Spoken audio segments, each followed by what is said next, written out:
σας. Σήμερα θα μάθουμε να φτιάχνουμε μία σαΐτα. Και έχουμε τον βοηθό μας, τον κύριο Νάνο. Γεια σου κύριε Νάνε, καλημέρα. Στο προηγούμενο βίντεο είχαμε μάθει να κάνουμε origami. Σε αυτό το βίντεο θα μάθουμε να κάνουμε μία όμορφη σαΐτα. Αυτό το πάμε λίγο πιο εκεί και ξεκινάμε.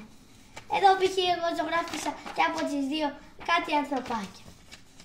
Έτσι για να είναι πιο όμορφο. Τώρα παίρνουμε αυτά τα δύο και τα κάνουμε και τα δύο μαζί για να βγει ίσα. Για να είμαστε σίγουροι. Όποιοι είναι 100% σίγουροι ότι μπορούν να το κάνουν ένα-ένα. Μετά αυτό το διπλώνουμε εδώ. Ωραία.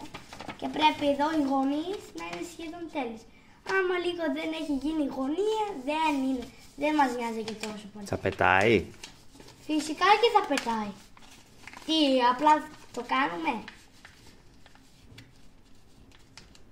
Εδώ δεν πειράζει τώρα άμα έχει κανένα άμα έχει γίνει λίγο κάτι στραβά.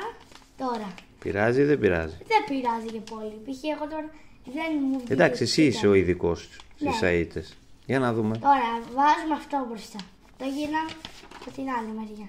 Τώρα φαίνεται το μισό του πρόσωπο και τώρα δεν θα φαίνεται. Πώς θα την ονομάσεις αυτή τη σαΐτα, θα έχει κάποιο όνομα? Όχι, δεν θα έχει.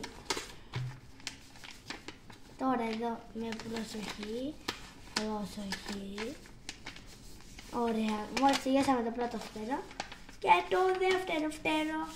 Και αυτό ήταν το βίντεο μας για σήμερα. Αυτή είναι μια τέλεια σαΐτα που μπορείτε να την πετάξετε έξω. Εγώ την πετάω και μέσα στο σπίτι. Και τα λέμε την επόμενη φορά. Bye!